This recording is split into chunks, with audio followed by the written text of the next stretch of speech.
bonjour à toutes et à tous, bienvenue à Agriculture et vous, une émission qui parle positivement d'agriculture, de viticulture et de tous les acteurs du territoire de Saône-et-Loire et même au-delà de Bourgogne-Franche-Comté.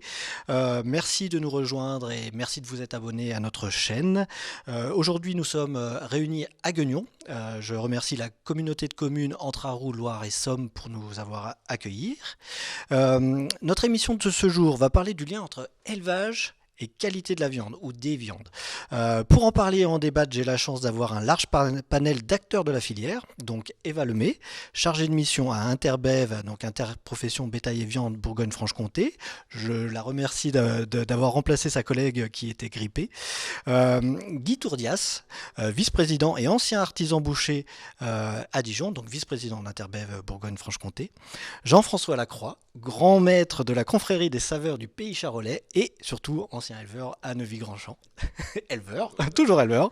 Et Hugues Pichard, éleveur sélectionneur à Monceau-les-Mines et président de l'organisme de sélection Charolais France. Avant de débuter nos débats, nous allons regarder une vidéo de Wilfried Navez à la table de la maison du Charolais. À tout à l'heure.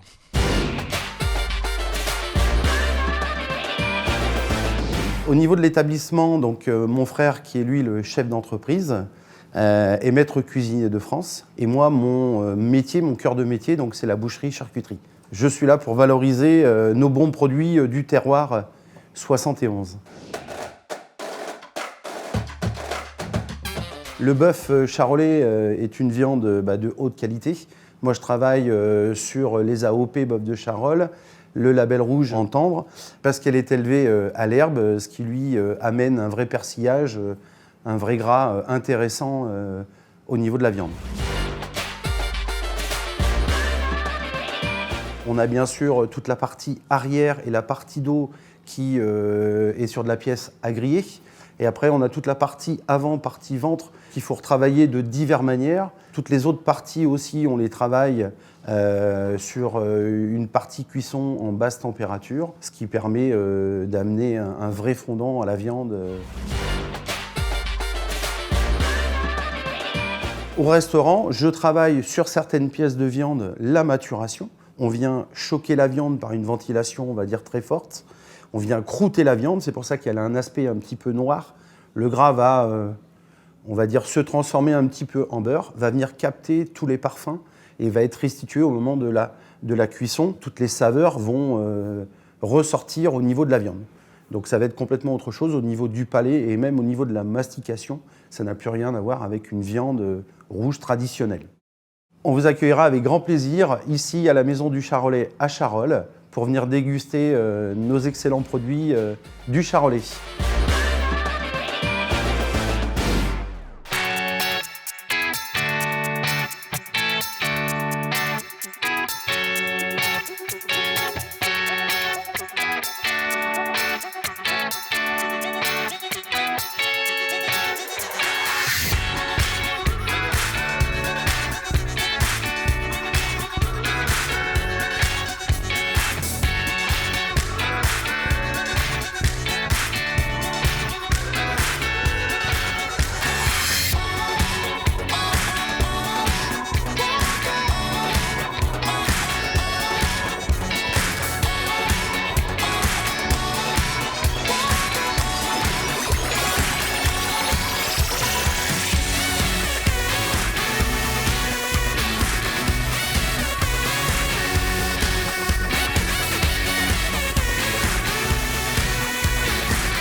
De retour sur le plateau d'Agriculture et vous, donc je me tourne directement vers Monsieur Tourdias, Guy Tourdias, ancien artisan boucher et vice-président d'Interbev Bourgogne-Franche-Comté.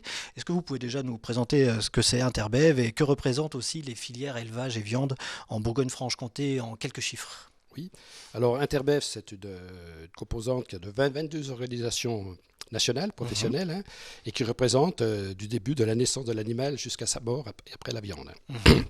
Il y a 12 comités régionaux, donc à Bourgogne-Franche-Comté, donc je suis vice-président. Et Interbev est réparti en 5 sections. Section bovin, ovin, caprin et Caen.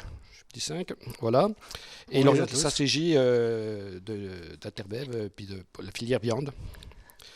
Les sujets qu'on peut traiter, bon, c'est les accords interprofessionnels qu'il faut qu'on traite, hein, les soumettre au comité directeur. Oui, donc ça c'est la vie de la Et- filière. Voilà, il élabore un budget annuel, bien sûr. Voilà, c'est un petit peu Mhm. Interbev. Hein. Et après l'élevage, bon, c'est ce que je disais, c'est de l'élevage jusqu'à la distribution. D'accord, donc Il là y a vous avez l'amont, vraiment il y a la tout, balle, tout le voilà. monde. Voilà. Et alors du coup vous avez aussi une particularité, vous faites aussi une partie promotionnelle, vous faites un peu l'image de la viande. Qu'est-ce que vous passez comme message? Qu'est-ce que vous mettez en avant? Est-ce qu'il y a des changements par rapport à avant? Alors les changements, oui, il y en a toujours un petit peu de changements, c'est évolue, hein, c'est sûr. Aujourd'hui, on fait une viande quand même de plus en plus de qualité, hein, Mhm. faut le dire. Hein. Les éleveurs savent très bien le faire. Hein. Et nous, notre métier, moi qui suis boucher, c'est de savoir la vendre aussi. Donc c'est la filière. Hein, Vous invitez entre guillemets à manger plus de viande ou à manger de la meilleure viande? Alors aujourd'hui, on est quand même plus sur manger des grosses quantités de viande. Hein. Faut savoir, on est ce qu'on appelle un peu flexitarien, c'est Oui. manger un petit peu de tout. Hein. Manger des légumes, manger de la viande, bien sûr. Hein, Autant de bœuf que de et carottes quoi. Voilà, et manger de la viande qui soit bonne. Alors aujourd'hui, on recherche de la bonne viande. En France, je crois qu'on n'a pas trop ce problème-là. Hein. Mm. On a de Ah la bah, très bonne viande et surtout on a un ici. suivi aussi, du début jusqu'à la fin, puisqu'on a une traçabilité que l'on n'a pas partout ailleurs. D'accord. Donc je me tourne vers Eva, puisque du coup, chargée de mission à Interbev, vous êtes aussi en train de mettre en avant justement ces actions de promotion. Vous en avez un qui est phare dans l'année, c'est Made in Viande. En quoi ça correspond? Oui, effectivement. Donc, à Interbev, nous organisons les journées Made in Viande depuis 2014 maintenant. Donc, c'est la 8e édition cette année. Donc, ça se déroule sur une semaine. C'est des journées où les professionnels de toute la filière viande ouvrent leurs portes afin de faire découvrir leur métier, leurs pratiques et de promouvoir les métiers. Et c'est aussi un événement qui permet la mise en avant de la démarche RSE et de parler de Donc là, quand on parle de porte transparence. ouverte, c'est vraiment la transparence. Vous cherchez à expliquer les métiers, à montrer qu'il n'y a rien à cacher et à montrer que vous travaillez bien. C'est ça un Oui, tout à fait. Ça permet vraiment aux professionnels de mettre en avant leurs pratiques, les bonnes pratiques et ce qu'ils mettent en place pour améliorer la filière viande. Donc il y a un Tout à site où on peut retrouver en fait les différentes dates pour aller voir un éleveur, un boucher, un sélectionneur, puisqu'on verra il y a des petites différences après. Oui, tout à fait. Donc le site c'est laviande.fr et donc cette année ça se déroulera du 10 au 17 mai. Je me tourne vers Jean-François, je ne vais pas quand même appeler grand maître, ça va faire bizarre. Jean-François, du coup, la confrérie c'est aussi ça, c'est aussi une partie promotion de la viande. Oui, nous, la confrérie, c'est une branche d'activité de la communauté de communes entre Arroux et Ressom. Donc, on est affilié à la communauté de communes. Et donc, nous, notre rôle, c'est de faire la promotion de la viande bovine et ovine charolaise sur le secteur où on nous demande et on se déplace dans toute la France pour faire la promotion. Et alors du coup, on retrouve qui parmi la confrérie? Bah nous, la confrérie, au départ, c'était des éleveurs qui s'étaient regroupés sous l'égide de Roland Cotin, qui était maire et conseiller départemental à ce moment-là. Et c'était juste après la crise de l'ESB. Et il fallait redonner confiance aux consommateurs en disant il faut continuer de manger de la viande qui vient de chez nous, elle est saine, elle est élevée à l'herbe, elle est engraissée à l'herbe. Et donc, du coup, il faut continuer d'en manger. Et donc, on a créé une confrérie pour que ça soit un peu convivial, que ça permette aussi de rencontrer des gens qui font la promotion aussi d'autres produits, parce que c'est très intéressant de marier les produits. On en parlera après, Voilà. effectivement, le lien avec le consommateur, c'est important. La qualité, là, du coup, vous êtes des éleveurs, vous êtes passionnés, vous croyez justement dans votre produit, c'est ça la base, quoi. Ah ben oui, quand Quoi. même, on est parti sur le charolais, parce que le charolais est quand même dominant chez nous, et ça permet aussi de mettre en avant cette race qui est importante. Et puis on fait un chapitre tous les ans où on intronise des gens nouveaux, alors tous les présidents d'organisation, alors nos élus, nos députés, enfin on essaye d'ouvrir assez large pour attirer le maximum de gens et puis de faire passer le message aussi par l'intermédiaire de ces gens-là. Et donc on intronise des gens et puis les gens trouvent ça sympathique et ils viennent nous rejoindre et ils viennent nous aider parce que notre but c'est quand même de faire beaucoup de dégustations de viande dans diverses manifestations et de se déplacer à la demande et d'expliquer aussi aux consommateurs, parce qu'il ne suffit pas de la faire manger, il faut aussi expliquer où on peut la trouver. On va expliquer Voilà. après les différences. Du coup, là, on est quasiment de l'exploitation du pré à l'assiette, mais il y a quand même aussi, en fait, tout un travail amont, avant la filière. Je me tourne vers Hugues Pichard pour la sélection de la race charolaise. Est-ce que vous pouvez nous expliquer un petit peu en quoi ça consiste un organisme de sélection ? Oui, un organisme de sélection, chaque race en a un déjà. Et nous, en Charolais, c'est basé à Nevers, ça s'appelle l'Ouest Charolais France. Et notre travail, c'est de faire comme un parlement. C'est-à-dire qu'on met tous les opérateurs, un petit peu comme Interbev, tous les opérateurs qui tournent autour de la charolaise, et puis chacun discute des orientations de demain. Et on a pris un parti fort depuis 6 ou 7 ans, c'est d'écouter le consommateur. Et on a pour ceci, on a l'ACLR, donc le label rouge, on a la OP, Bœuf de Charolles, et on a l'Institut du Charolais, toujours à l'écoute des consommateurs. Et aujourd'hui, on est en train de changer un peu d'axe la génétique. On a fait de la génétique pour les éleveurs, pour la facilité d'élevage. Et aujourd'hui, on va emmener une partie de notre génétique sur la qualité gustative des viandes et vraiment sur la recherche de satisfaction pour le client. Ce que vous êtes en train de nous dire, c'est qu'à partir de gènes que vous identifiez, vous arrivez à améliorer les qualités côté élevage, facilité, et en plus aussi côté qualité de la viande, c'est ça ? Oui, on a travaillé énormément sur les qualités d'élevage, je dis bien, pour qu'on garde des éleveurs dans les fermes, il faut que ça soit le plus simple possible. Ça, c'est le boulot qui a été fait les 30 dernières années. Et fort de cette réussite de ce travail-là, en prenant à peu près les mêmes techniques, on va sélectionner les animaux qui correspondent le mieux aux consommateurs qui veulent aujourd'hui persiller, jutosité pour les viandes de qualité. Et bien, c'est des points sur lesquels on va trouver des solutions génétiques pour segmenter cette race charolaise, avoir une partie de cette race qui correspond exactement à ce marché-là. Alors, persiller, jutosité, tendreté, ça c'est des mots qui me parlent. Peut-être qu'un artisan boucher va plus nous expliquer exactement ce qu'il entend derrière. Alors, le persillé, c'est un petit peu le gras qu'il y a dans la viande. Enfin, le gras, c'est contrôlé, c'est contrôlé. Un exhausteur de goût, en fait. Voilà, un exhausteur de goût. La jutosité, c'est le jus. Il y a la tendreté aussi. Et on a parlé du quatrième qui était le... on a parlé persillé, tendreté, jutosité, donc on est bon. Et après la faveur aussi. Il y a un travail aussi de préparation. Il y a un petit travail de préparation. Alors le gros est déjà fait avant, avec la nourriture, avec la façon d'utiliser les bêtes et autres. Et après le travail, nous c'est la maturation après qui va agir. La maturation, expliquer un petit peu aussi. Alors la maturation, c'est laisser. On en voit de plus en plus, c'est vrai. On en voit de plus en plus. Alors avant, on faisait beaucoup en gros quartier. On laissait pratiquement des bêtes, l'écart arrière surtout, puisque c'est les viandes qu'on tire les steaks, qu'on tire les roast beef et autres. Les ventes avant, c'était plutôt la cuisson longue, pardon. Et donc, on laisse maturer. Aujourd'hui, les quartiers arrière, ces quartiers arrière-là, on les laisse 15 jours, 3 semaines, voire plus dans certains quartiers comme les entrecôtes, les côtes de bœuf, qu'on laisse plus maturer. Mais la maturation aussi, ça se contrôle. Il faut que ce soit fait dans de bonnes conditions, avec le froid et autres. Et vos clients, ils vous posaient des questions comme ça, enfin, dans votre boucherie à Alors, Dijon, ils le posent de plus en plus et on leur explique. C'est notre rôle. Il y a une évolution aussi du côté Voilà, une évolution, c'est notre rôle. Aujourd'hui, on explique aux clients qu'est-ce que la viande, comment on la laisse rassir, pourquoi elle est maturée, pourquoi elle prend plus de goût, et on va jusqu'à la cuisson et autres maintenant. Et c'est le même constat aussi du côté de la confrérie ? Constat. Pour les gens... Avant, ils rentraient dans une boucherie, ils avaient quelqu'un derrière le comptoir qui les servait, qui les conseillait, qui leur donnait des recettes aussi. Et aujourd'hui, une bonne partie de la viande est quand même vendue en grande surface et bien souvent en libre service. Et donc, il n'y a plus de conseils sur cette viande. Ou d'explications. Donc, d'où l'explication, des fois, que ce soit Interbev ou nous, il faut se déplacer pour rencontrer le consommateur, lui expliquer. Parce que des fois, nous, dans nos questions bizarres. Voilà, on a des questions bizarres. On nous dit la viande, il faut qu'elle soit très, très claire. Et on leur dit non. Pas forcément. Ouais. Laissez-la un petit peu maturer et la viande, elle sera encore meilleure. Parce que mais c'est des questions qu'on n'avait pas il y a quelques années parce qu'il y avait un conseil, parce qu'il y avait plus de bouchers, parce qu'il y avait aussi un contact qui était plus direct. Oui, Guy. On ne l'avait pas aussi parce que c'était notre rôle. Ça, on le faisait déjà. Et c'est vrai que le client n'était pas trop au courant. Le client le servait.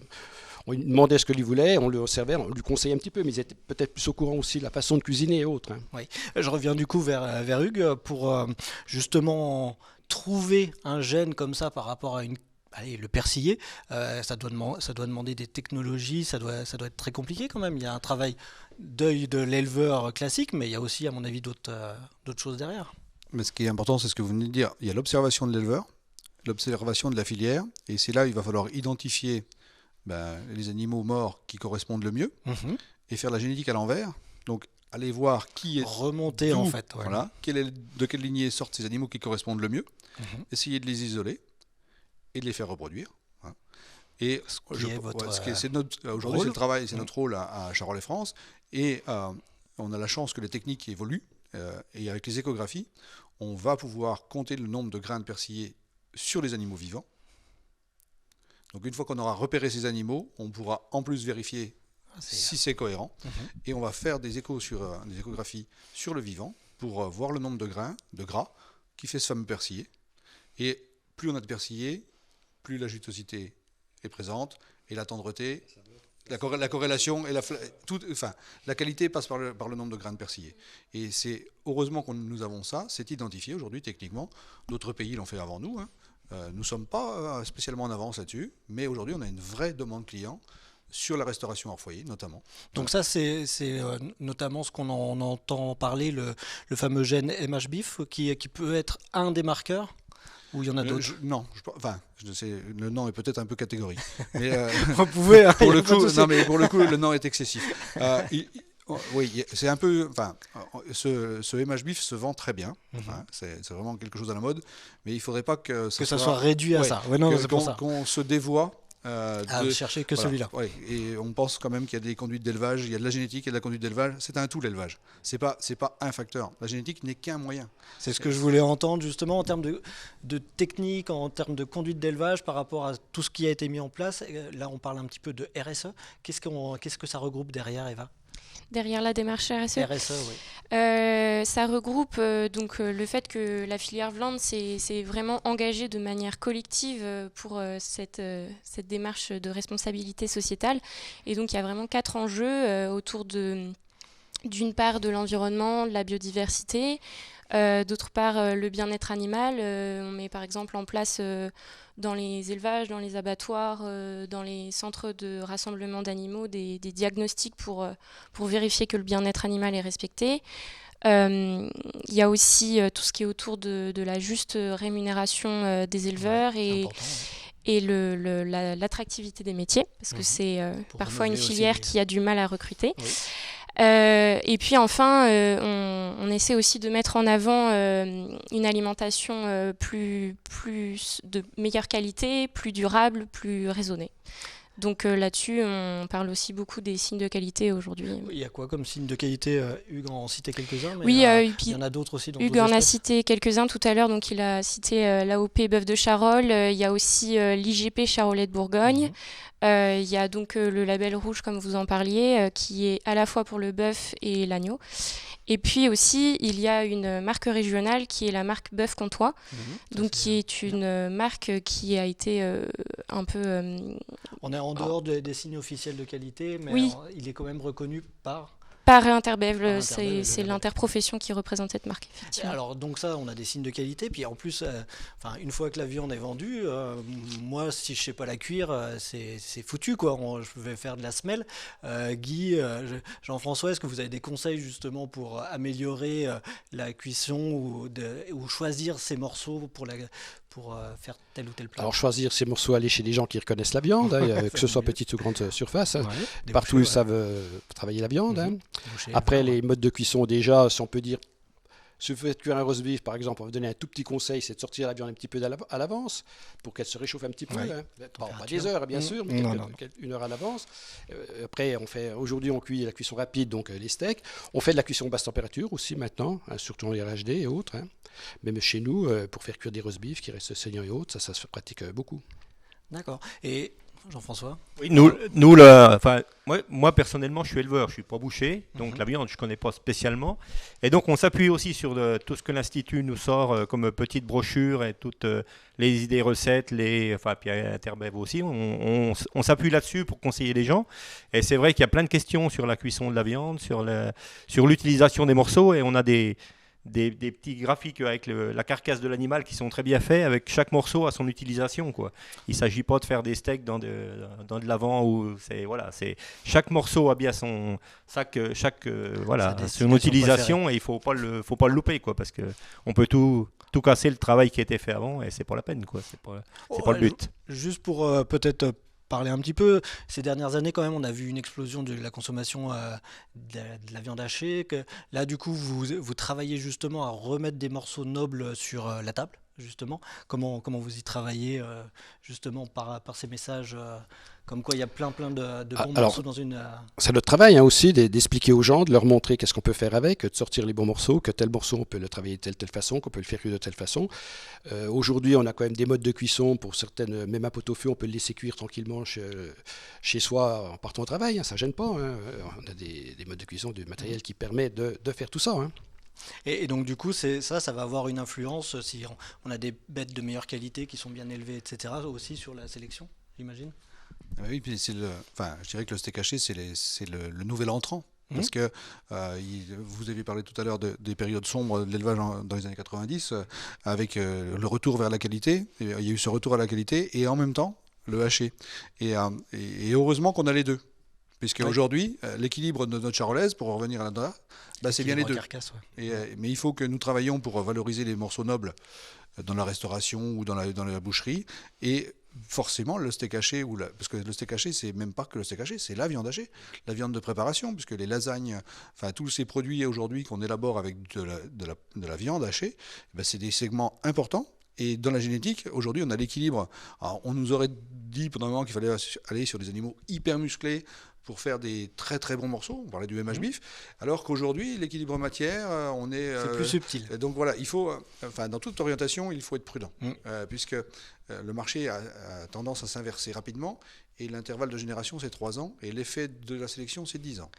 Donc il est urgent d'être prudent, d'être prudent et mais d'attendre. par exemple, de segmenter, de ne pas emmener toute la race dans un entonnoir, d'emmener la race morceau par morceau, catégorie par catégorie, et région par région, parce que la couleur de la viande, tu disais tout à l'heure, la couleur de la viande, en Bourgogne, on mange de la viande de telle couleur, mais si on va à Lyon, on mange de la viande différente, elle est plus claire.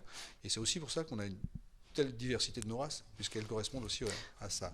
Parfait. Merci beaucoup pour ce beau mot de conclusion, comme quoi il faut discuter et puis échanger entre les informations des uns et des autres pour pas faire de bêtises et être dans le vrai. Merci à toutes et à tous de nous avoir suivis. Si vous aimez l'agriculture, la viticulture, le monde rural de Saône-et-Loire, n'hésitez pas à liker, partager et vous abonner à nos réseaux sociaux. Je remercie toute l'équipe de Pascal Sandrin à Mâcon pour la réalisation. Je remercie aussi Anissa de Common Company pour les réseaux sociaux, mon collègue David Bergeret, cheville ouvrière, et toute l'équipe du journal L'Exploitant agricole. Et je remercie surtout tous nos partenaires sans qui ça ne serait pas possible ces émissions, donc la Chambre d'agriculture de Saône-et-Loire, le Conseil départemental, Groupe Rhône-Alpes Auvergne, Crédit Agricole Centre-Est, Interbev, BFC, et on a aussi la Fédé, les GIA, les AOP gourmandes, la SEIC Imprimerie. Et puis aussi, je remercie aussi tous nos agriculteurs et viticulteurs qui nous nourrissent chaque jour. Et je vous donne justement rendez-vous pour une prochaine émission, mais avant, une recette de cuisine, les boulettes de bœuf au quinoa, aux fèves et aux asperges, bien dans les flexitariens. Bonne fin de journée et à bientôt. Au revoir.